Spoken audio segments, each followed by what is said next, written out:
Park Do-hyun had never wanted to be important. He was a translator, nothing more. He spent his days turning alien languages into Korean and English. Sitting in small rooms, listening to recordings, and writing reports that nobody read. It was quiet work. Safe work. He liked it that way. But the universe had other plans. The message came at 3 a.m, Earth time. Ambassador Kwon Tae-soon had collapsed during a routine medical check. Some kind of alien pathogen, the doctors said. He would live, but he could not travel. He could not negotiate. He could not meet the Kirith, and the Kirith were waiting. Do-hyun read the orders 3 times, hoping the words would change. They did not. He was to report to the Galactic Union Station, called Horizon's Edge, immediately. He was to serve as acting ambassador until Tae-soon recovered. He was to negotiate with the most powerful empire in the known galaxy. He was 32 years old. He had never negotiated anything larger than his apartment rent. The journey took 6 days through hyperspace. Do-hyun spent most of it reading everything he could find about the Kirith Empire. The information was not comforting. They had conquered 47 star systems. They had destroyed entire civilizations. They valued strength above all things and saw weakness as worthy of death. Their queens ruled with absolute power, and their current queen had held her throne for 200 cycles. 200 cycles. Do-hyun did the math. That was almost 300 Earth years. He also learned that the Kirith had ignored humanity since first contact 50 years ago. They considered humans too young, too soft, too emotional to be worth their attention. So why did they suddenly want to talk? Nobody knew. That worried Do-hyun more than anything. Horizon's Edge was a massive station floating in neutral space. Ships from 100 different species docked along its arms. Do-hyun's small transport looked like a toy compared to the massive Kirith warship that arrived the same day. The warship was black and covered in sharp angles, like a predator made of metal and anger. Do-hyun walked to the diplomatic chambers on shaking legs. His translator device hung around his neck. His formal uniform felt too tight. He kept reminding himself to breathe. The Kirith delegation entered first. There were 12 of them, all wearing black armor that seemed to grow from their bodies like shells. They were tall, nearly 7 feet, with 4 arms and faces that combined insect and humanoid features. Their eyes were large and dark, showing no emotion. And then Queen Vera entered. She was taller than the others, easily 8 feet, and her armor was not black, but deep purple, the color of royalty. A crown of sharp metal points rose from her head.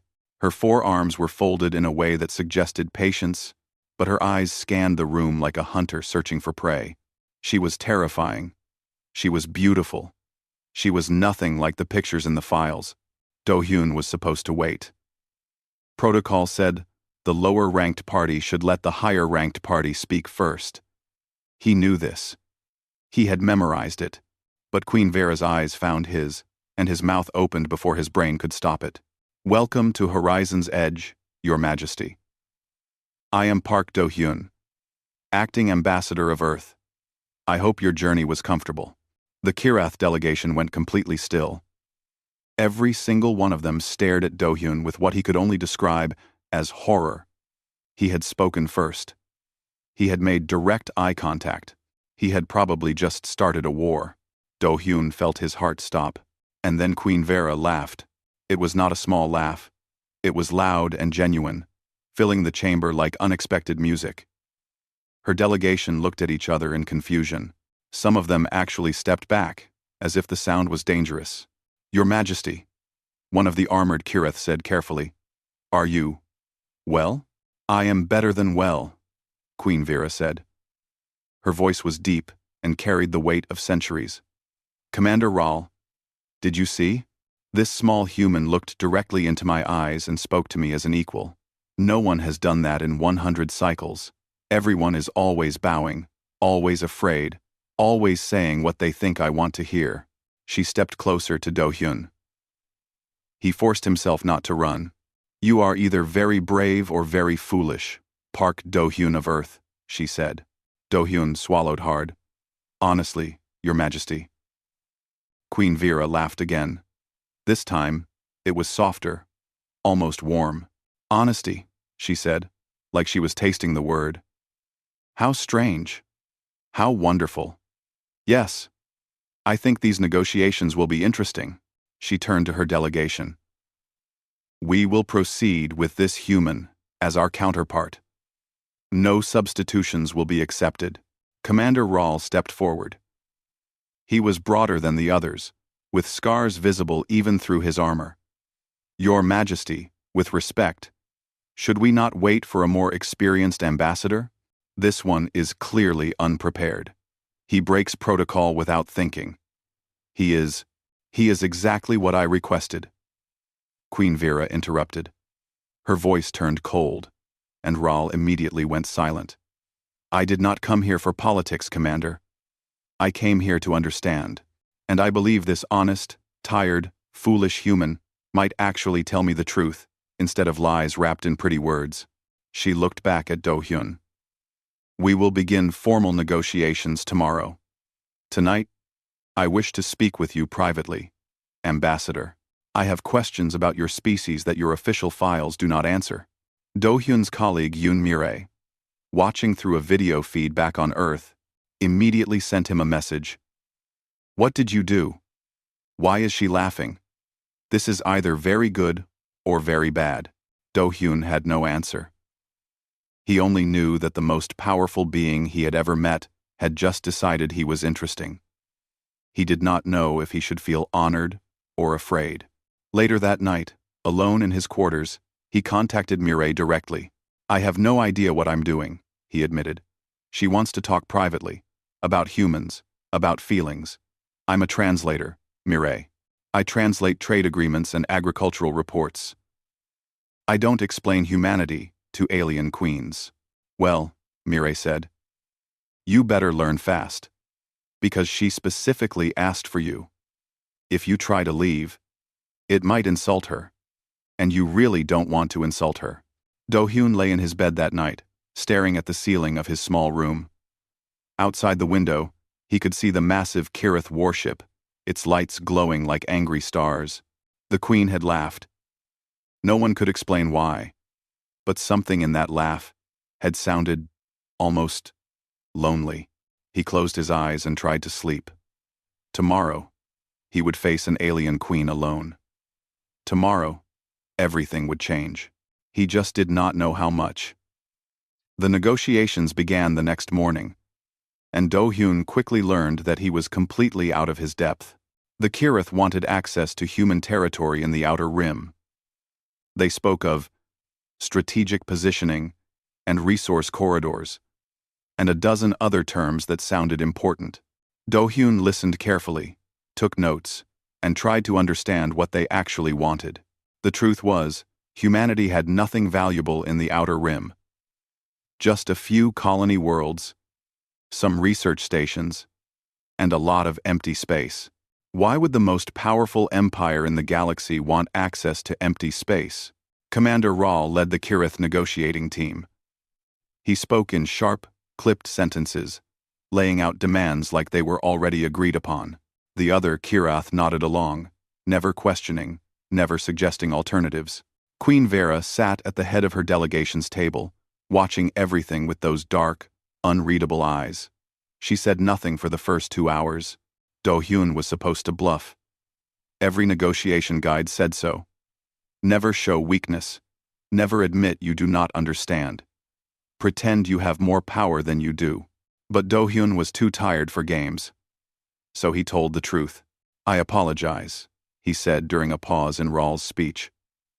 But I do not understand. The Outer Rim territories you are describing have no significant resources. Our colonies there are small and struggling.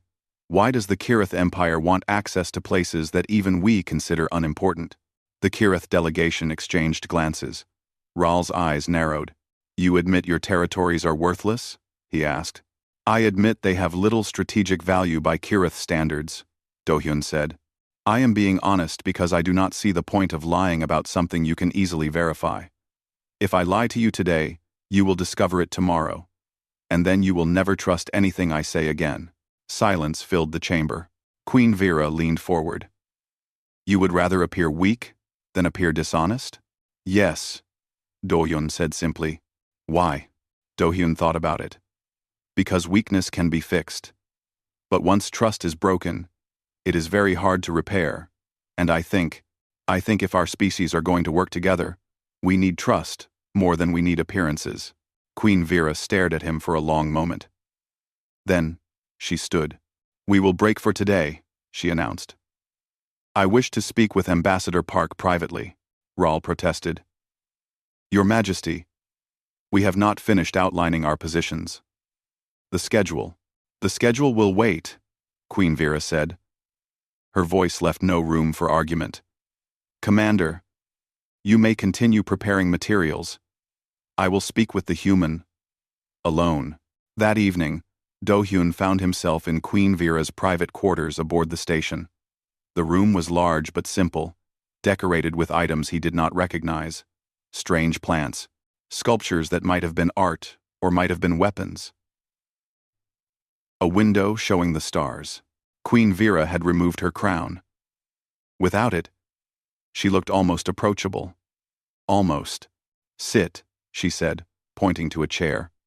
I have food and drink prepared. I am told humans require these things regularly. Do-hyun sat. The chair was too big for him, clearly made for Kirath bodies. But he did not complain. On the table before him were several dishes he did not recognize. And one that he did. A bowl of rice. You researched human food? He asked. I researched many things, Queen Vera said. She sat across from him, folding two of her arms while the other two rested on the table. I have spent many cycles studying your species from afar. But files and recordings can only teach so much. I have questions that require a living human to answer. I will try my best, Do-hyun said. Tell me about music, Queen Vera said. Do-hyun blinked. Your species creates organized sounds for no practical purpose. You call it music. I have listened to thousands of your musical recordings. Some of them made me feel things I do not have words for. How is this possible? How can sound create emotion? It was not the question Do-hyun expected. He thought carefully before answering. I do not know the science of it, he admitted. But for humans, music is like a language that speaks directly to the heart. Different rhythms, different notes. They connect to feelings inside us. A sad song can make us cry, even if we are happy. A happy song can make us smile, even if we are sad. It is like the music remembers emotions we have felt before and reminds us of them. Queen Vera was quiet for a moment. Kirath do not have music. We have war chants and work rhythms, but nothing created simply to feel. It is considered wasteful. That sounds lonely, Do-hyun said. Without thinking, Queen Vera's eyes met his. Yes, she said softly. It is. They talked for hours that night. Queen Vera asked about human stories, about families, about why humans cried at both sad and happy moments. Do-hyun answered as honestly as he could, and when he did not know, he said so. In return, Queen Vera told him about the Kirath, about how they valued strength and logic above all else, about how emotions were considered weakness, something to be controlled and hidden, about how their queens ruled alone, always alone, because partnership was seen as sharing power, and sharing power was seen as vulnerability. I have ruled for 200 cycles, she said. I have made decisions that saved billions. I have made decisions that killed billions. And I have done it all alone. Because that is what queens do. That sounds exhausting, Do-hyun said. It is, Queen Vera agreed. But until recently, I did not know there was another way. As Do-hyun returned to his quarters that night, he found a message waiting from Han Ji-woo, an intelligence analyst he barely knew. We need to talk. the message said. Privately. I have concerns about the Kirath's real intentions. They met in a small maintenance corridor, away from cameras and recording devices. Our intelligence suggests this might not be a real negotiation, Jiwoo said. She was young, sharp-eyed, and clearly worried. The Kirath test species before conquering them. They look for weaknesses, study behavior, and then strike. This could be a test. Do-hyun felt cold. You think they want to invade us? I think we cannot rule it out, Jiwoo said. Be careful, Do-hyun. The queen seems interested in you. But Kirath queens do not form personal connections. It is not in their nature. Whatever she wants, it is not friendship. Do-hyun returned to his room with Jiwoo's warning echoing in his mind. But when he tried to sleep, he did not think about invasion plans or political deception.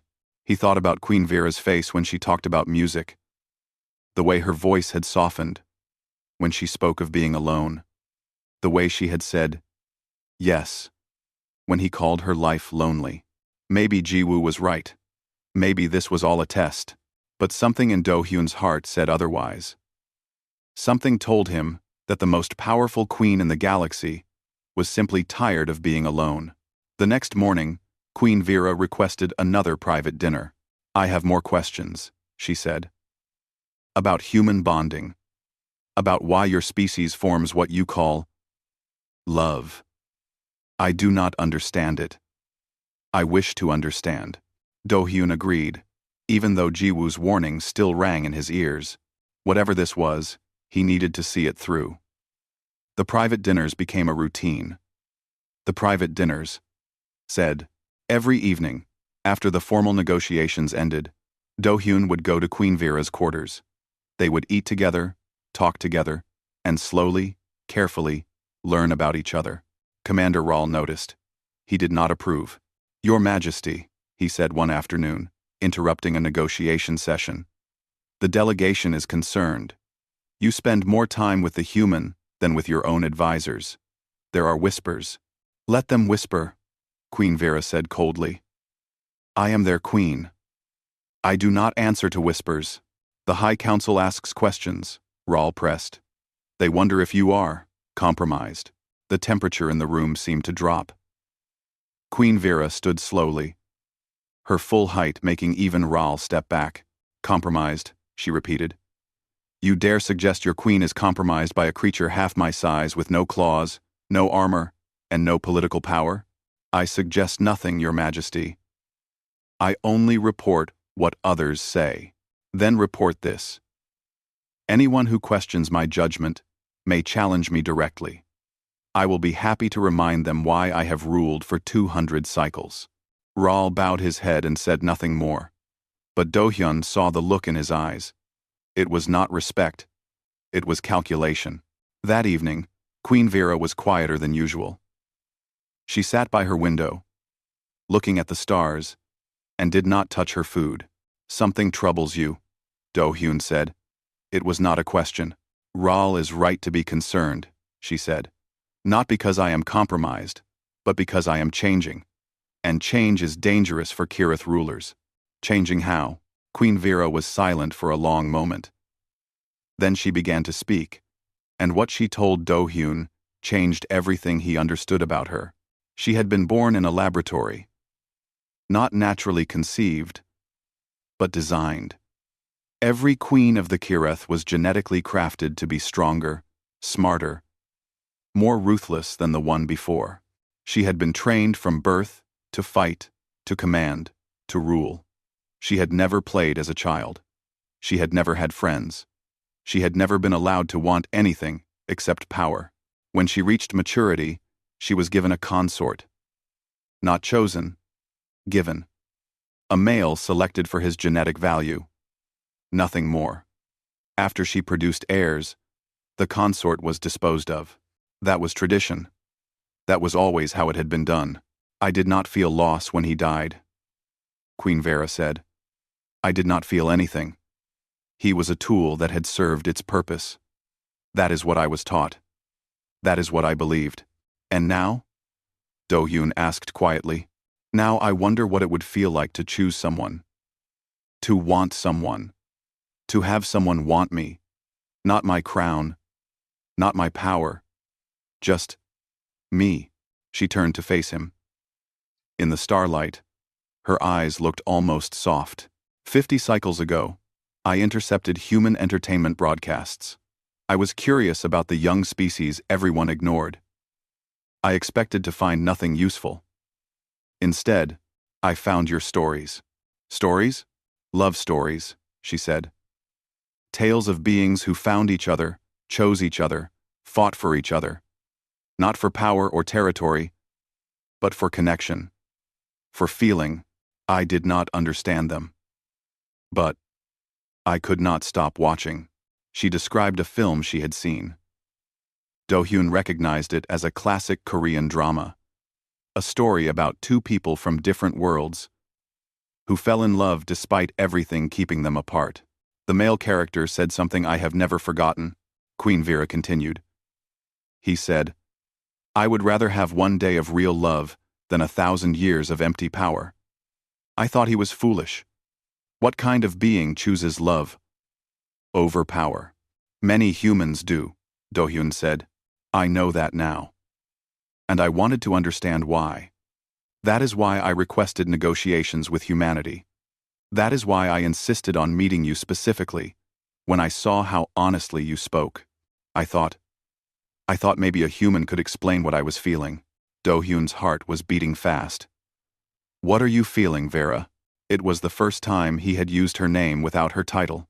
She did not correct him. I do not know, she admitted. That is the problem. I was not designed to feel. I was designed to rule.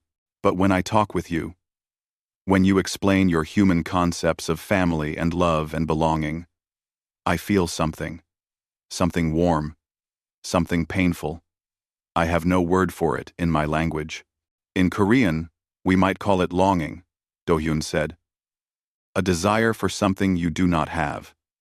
Longing, Queen Vera repeated. Yes, I think that is close.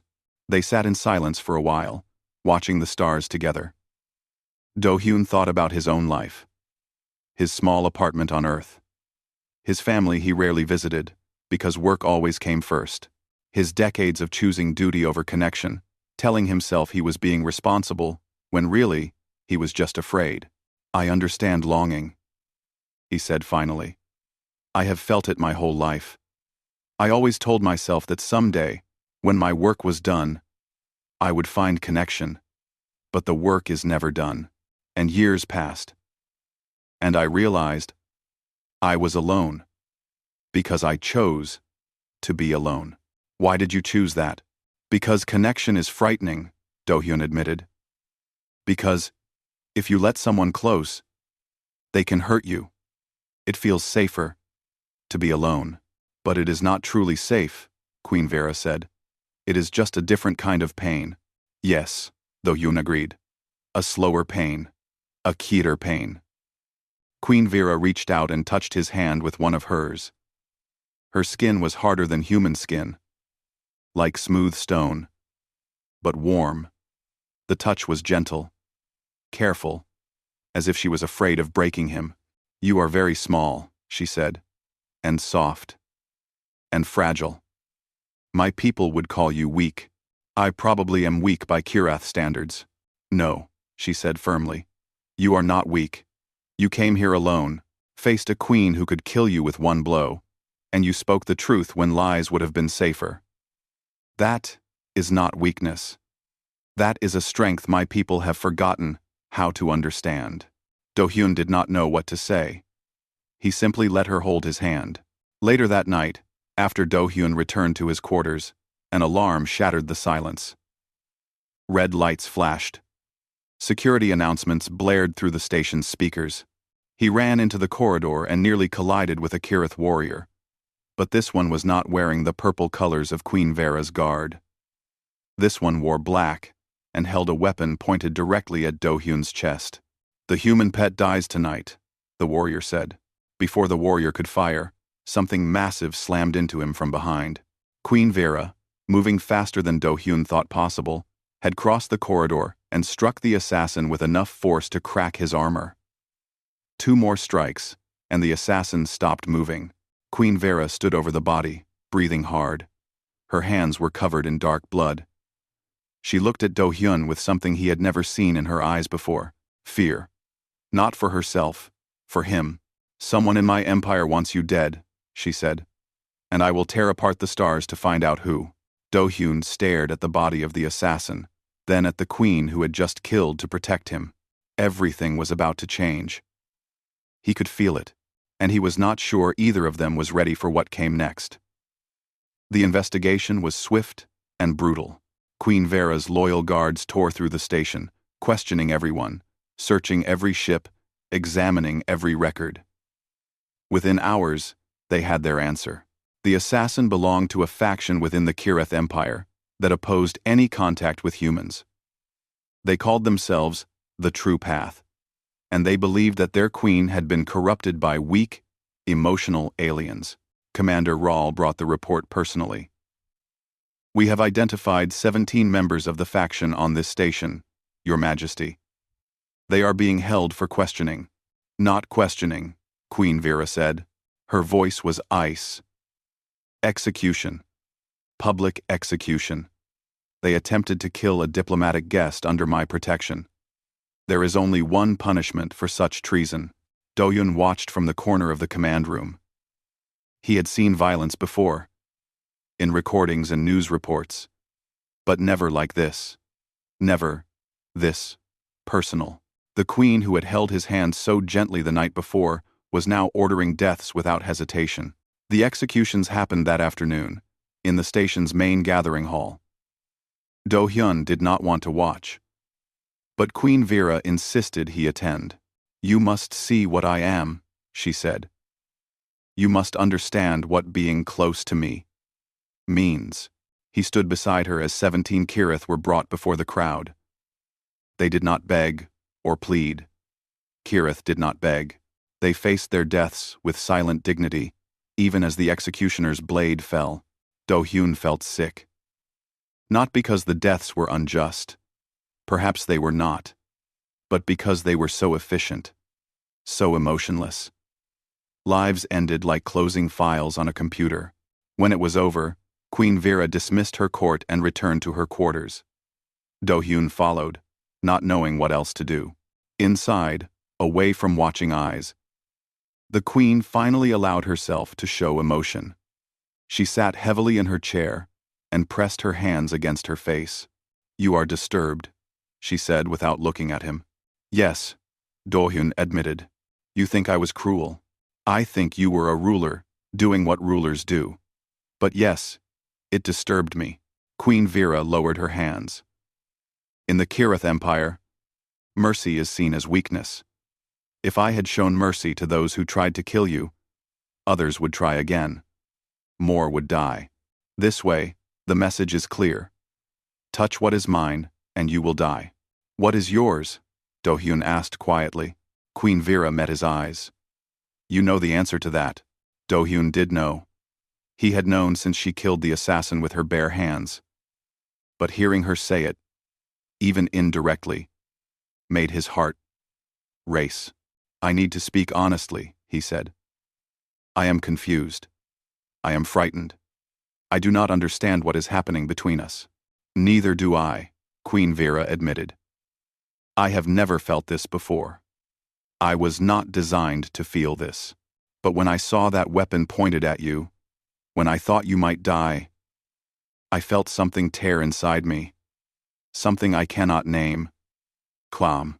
She stood and walked toward him. Do-hyun had to look up to meet her eyes. She could crush him without effort. She could end his life with one careless movement.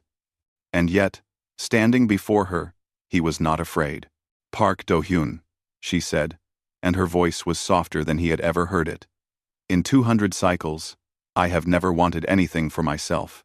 Everything I have done has been for my empire, for my people, for duty." She reached down and took his hand, folding it gently within her larger ones.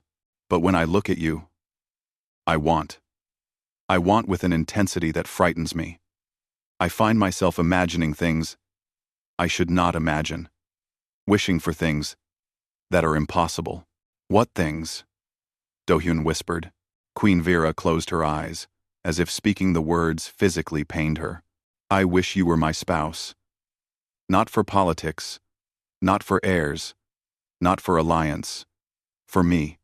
I wish I could keep you beside me, share my days with you, hear your voice when I wake and when I sleep.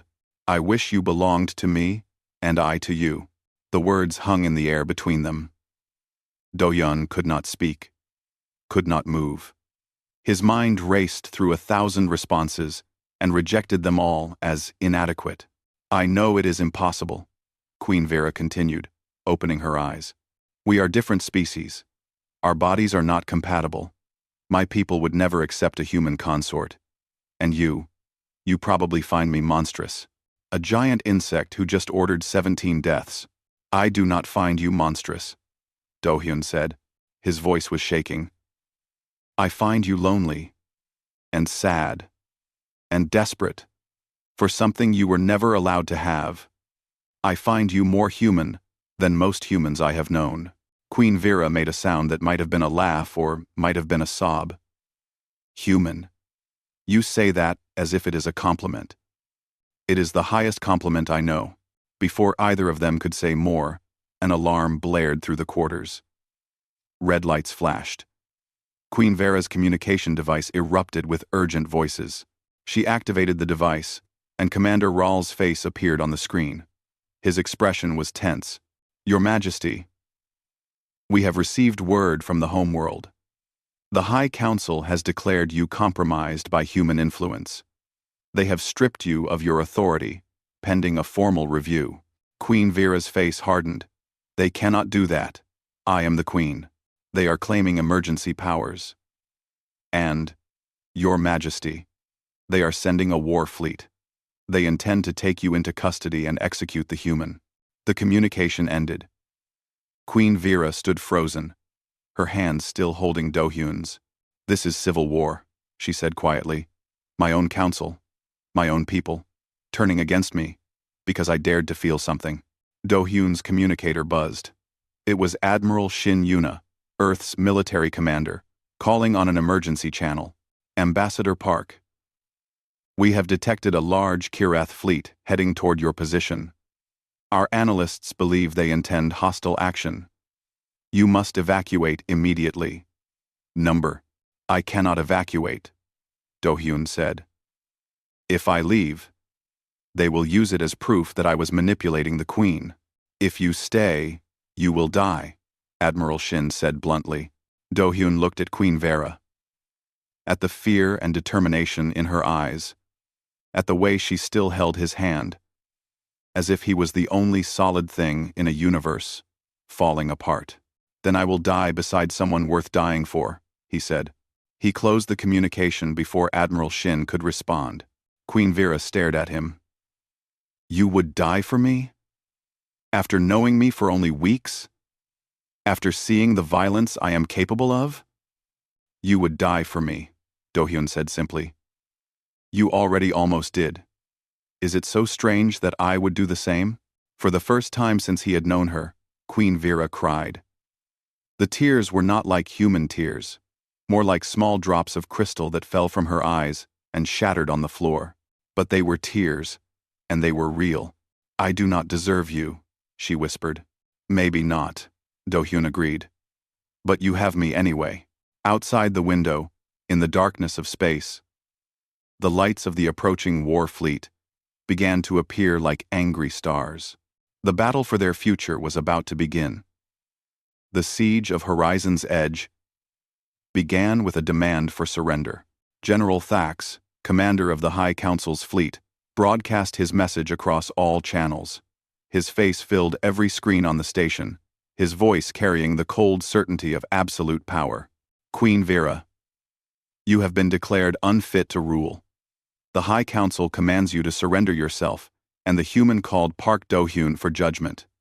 If you comply, your loyal guards will be spared. If you resist, everyone on this station will die. Queen Vera stood in the command center, surrounded by her remaining guards.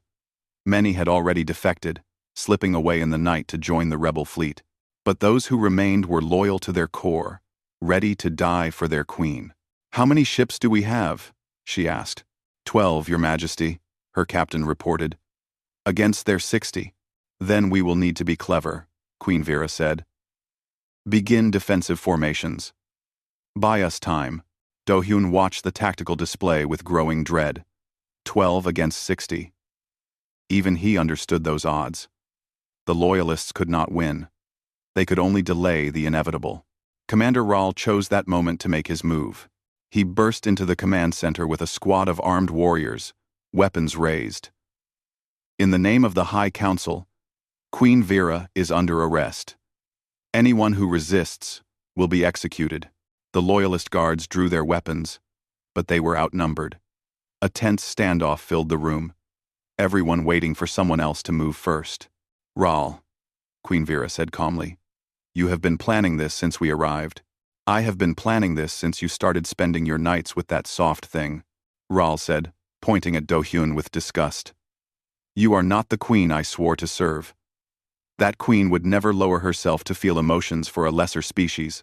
"Perhaps that queen was wrong," Vera said. "Perhaps strength is not about being empty inside.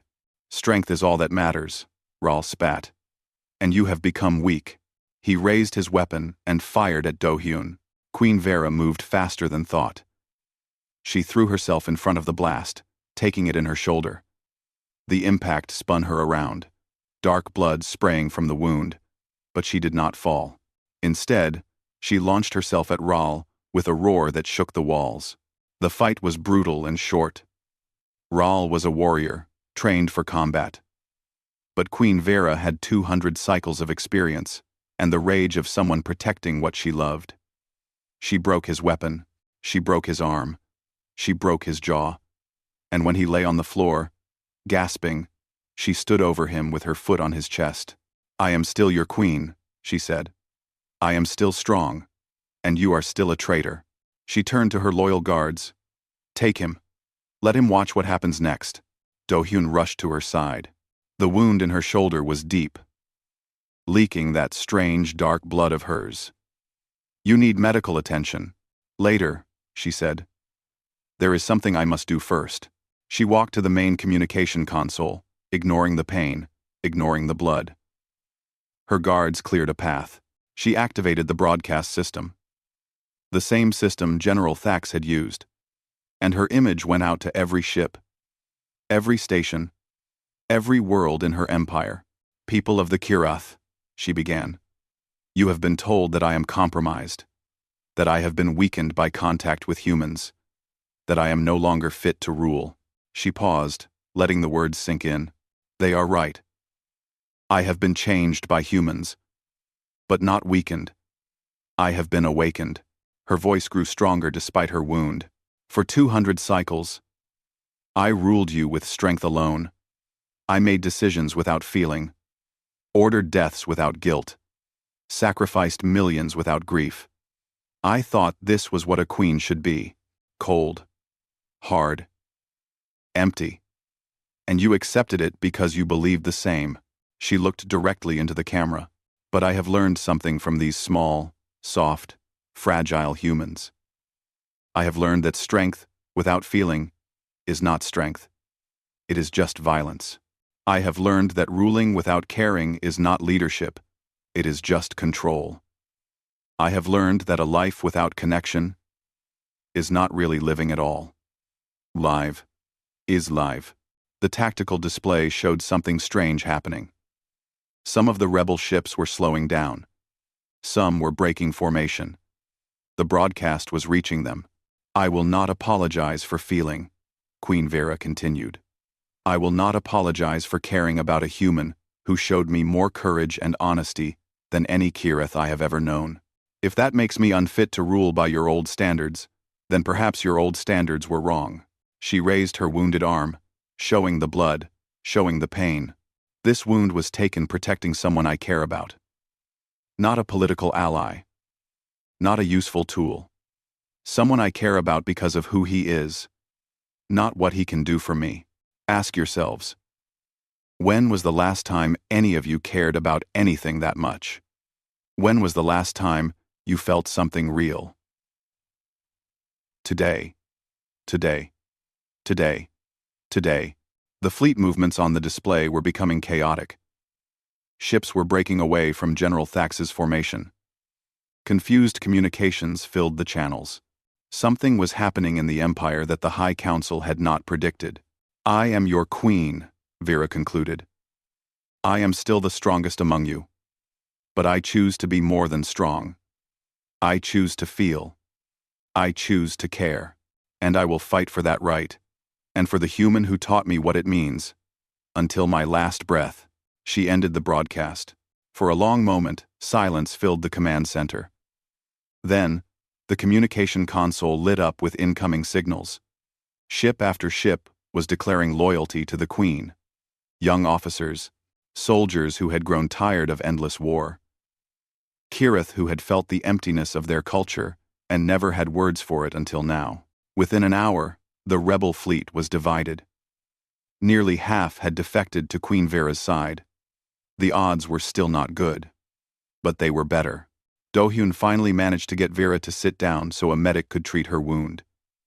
She watched him the entire time, a strange expression on her face. "You should have run," she said. "When Rahl attacked, you should have escaped." "Running never occurred to me," Do-hyun said honestly. "Why?" He thought about it. "Because I made a choice. Not a smart choice, maybe. Not a logical choice, but a human choice. I chose to stay with you, whatever happened. And I do not regret it." Queen Vera reached out with her uninjured arm and touched his face gently. "My people think humans are weak because you feel too much. But your feelings give you strength we cannot understand. You stay when you should run. You love when you should protect yourselves. You sacrifice for each other, without expecting anything in return." She shook her head slowly. "We thought we were the superior species. We were wrong." Outside, the rebel fleet was powering weapons. General Thax was not giving up. The battle was about to begin, and even with their new allies, the Loyalists were still outgunned. But for the first time, Do-hyun felt something he had not expected to feel: hope. The battle began with fire and chaos. General Thax, furious at the desertions, ordered an immediate attack. Rebel ships opened fire on Loyalist positions, and the space around Horizon's edge turned into a storm of weapons and explosions. The station shook with every near miss. Alarms screamed through every corridor. Queen Vera commanded from the center of the storm, issuing orders with the cold precision of a veteran warrior. Her wound had been bandaged but not fully treated. There was no time. Every second mattered. Loyalist Squadron 3. Reinforce the left flank. Squadron 7. Protect the civilian transports. Do not let them target the evacuation routes. Do-hyun watched the tactical display with helpless anxiety. He understood enough to know they were losing. For every rebel ship destroyed, 2 Loyalist ships were damaged. The numbers were simply too unequal. And then, something impossible happened. New signals appeared on the edge of the display. Dozens of them. Then hundreds. A massive fleet, dropping out of hyperspace at the edge of the battle zone. "Unknown fleet detected," the sensor officer reported. "Configuration is human."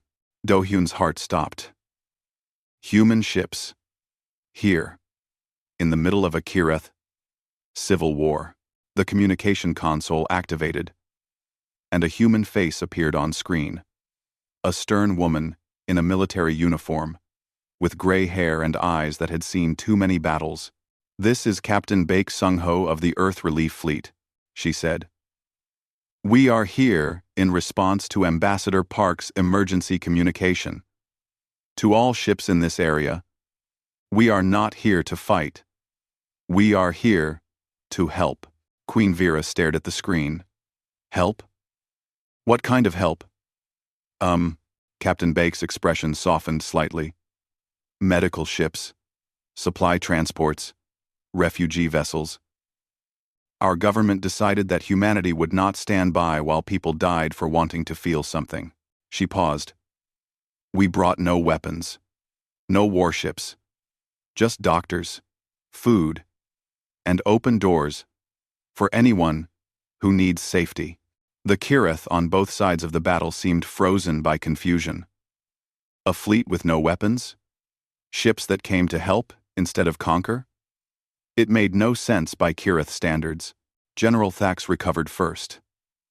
His face appeared on the communication channel, twisted with anger. Pathetic, he snarled. The soft species sends soft ships. Do they think this will save them? All forces, ignore the human vessels. They are irrelevant. Focus all fire on the Queen's position. The rebel fleet realigned, preparing for a devastating strike on Horizon's edge. The human fleet was between them and the station, but Thax clearly intended to simply fly through or around them. What happens now? Do-hyun asked quietly. Now we see what humanity truly is, Queen Vera said. Captain Bake gave her orders calmly. All ships, deploy shield generators. Protect the station and any loyalist vessel in range. Do not return fire under any circumstances. Repeat. Do not return fire. The human ships spread out, forming a living shield between the rebel fleet and its targets. Shield generators activated, creating overlapping barriers of energy. The ships were not weapons. They were walls. General Thax laughed. They think shields will stop us? Fire at will. The rebel fleet opened fire. Weapons designed to destroy warships slammed into the human shields. The shield generators strained, flickered, failed. Ships were hit. Do-hyun watched in horror as vessel after vessel was damaged, destroyed, broken apart. The human ships did not fire back. Not once. 17 human ships were destroyed. Hundreds of humans died. And still, the remaining ships held their positions, protecting the station, protecting the loyalists, protecting everyone they could. Counselor Nara, a young Kirith diplomat who had defected to the Queen's side early in the battle, spoke with wonder in her voice. They are dying for us. They are not even fighting. They are just dying. Why? Because that is what humans do, Queen Vera said softly. They sacrifice for others. Even others they barely know. Even others who have given them no reason to care. The rebel fleet slowed. The firing became sporadic, then stopped entirely. On the communication channels, confused voices could be heard. Kirith warriors, who had been taught their whole lives that strength was everything, were watching a species prove them wrong. Humans were weak. Humans had no claws, no armor, no natural weapons. And yet humans had just absorbed a devastating attack without striking back. Simply to protect strangers. That was not weakness. That was something else entirely. General Thax screamed at his fleet to continue the attack, but his words fell on deaf ears. One by one, rebel ships began to power down their weapons. Captains broke radio silence to declare they would not fire on beings who would not fight back. This is madness, Thax raged. They are just humans. They are nothing. No, Counselor Nara said, broadcasting on an open channel. They are everything we forgot how to be. They care about something more than winning. And I think we need to remember how to care too. She ordered her ship forward, placing it between the remaining rebels and the human fleet. Other loyalist ships followed. Then, incredibly, rebel ships began joining the protective formation. Not ordered to, but choosing to. General Thax found himself commanding a fleet that no longer wanted to follow him. Queen Vera's voice cut through the chaos. General Thax, you are alone. Your fleet has abandoned your cause. Surrender now, and you will receive a fair trial. Continue, and you will face me personally. For a long moment, Thax said nothing. Then his ship powered down its weapons. This is not over, he said. The old ways will return. Perhaps, Queen Vera replied. But not today. As the battle ended, and the fleets began to separate. Do-hyun felt a strange sensation in his chest. It took him a moment to recognize it as pride. Pride in his species. Pride in what humanity had just demonstrated to the galaxy. They had won not by being strong, but by being good. Then he collapsed. The stress, the fear, the days without proper sleep. The last thing he saw before darkness took him was Queen Vera's face. Her eyes wide with fear. Her voice calling his name. He wanted to tell her he was okay. He wanted to tell her he was proud to stand beside her. He wanted to tell her so many things, but the darkness was too deep, and the words would not come. Do-hyun woke to the sound of strange music. It was not human music. Not exactly. The rhythm was different. The tones, unfamiliar. But it was beautiful, in a way he had never heard before. Sad and hopeful at the same time. He opened his eyes and found himself in a room he did not recognize. The walls were curved, made of something that looked like polished stone but felt warm to the touch. Soft light filtered through windows that showed a sky of deep purple and 3 distant moons. He was not on horizon's edge anymore. You are awake. Queen Vera sat beside his bed. She wore no armor, no crown, just simple robes of deep blue. Her face unguarded in a way he had never seen before. The music, he realized, was coming from a small device in her hands. Where am I? He asked. My homeworld, she said. The Kirith homeworld. You are the first human to ever set foot here. Though technically, you have not set foot anywhere yet. You have been unconscious for 3 weeks. 3 weeks. Do-hyun tried to sit up and immediately regretted it. His body felt weak, like his muscles had forgotten how to work. Do not push yourself, Vera said, gently pressing him back down. The human doctors say you suffered complete exhaustion. Your body simply stopped working. It needed time to heal. Human doctors? And Kirith doctors. They have been working together. She smiled slightly. It turns out our species have more in common medically than we thought. Your doctors taught ours some things. Ours taught yours some things. It has been productive. Do-hyun lay back and tried to process everything. What happened? After I collapsed? Vera told him. The rebellion had ended. General Thax was in prison awaiting trial. The High Council had been dissolved. Its members arrested for treason. In its place, Vera had established a new governing body. A representative assembly where different factions could voice their concerns without resorting to civil war. It is not perfect, she admitted. There is still resistance. Many of my people do not understand why I have changed, why I allow feelings to guide me alongside logic. But change takes time. I am willing to be patient. She took his hand in hers. And there is something else. Something I have done that I hope you will approve of. What? I have refused to take a Kirith consort. Her eyes met his. The tradition is that queens must mate within their own species, produce heirs, continue the bloodline. But I have decided that some traditions are worth breaking. Do-hyun's heart began to beat faster. I know we cannot be together in the way humans understand togetherness, she said quickly. Our bodies are different. We cannot have children together. We cannot grow old together because I will outlive you by centuries. There are 1,000 reasons why what I am proposing is foolish. What are you proposing? She squeezed his hand. I am proposing a partnership. Not marriage in the human or Kirith sense, but something new. Something that has never existed before. You would stand beside me as my equal, my advisor, my companion. The galaxy would see that a human and a Kirith queen chose each other, not for politics or power, but because they wanted to. And what about heirs?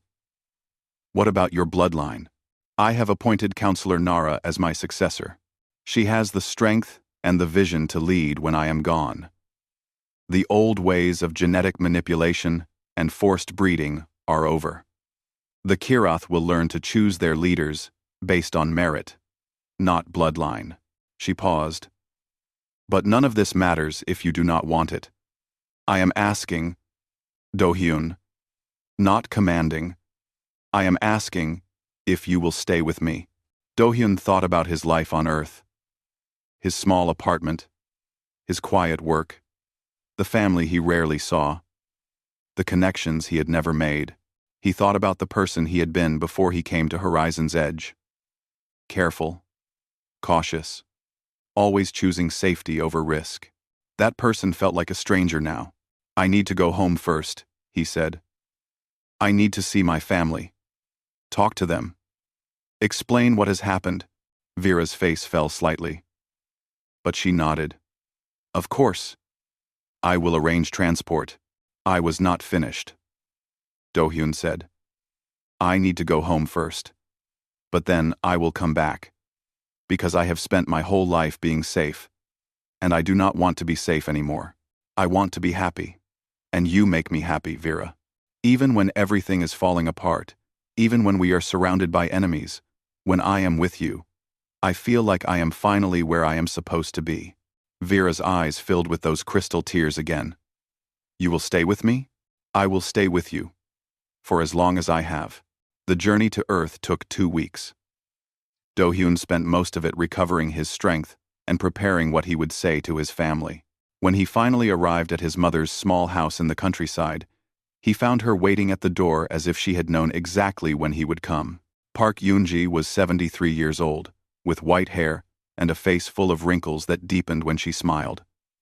She hugged her son tightly and did not let go for a long time. I saw the news, she said. Everyone saw the news.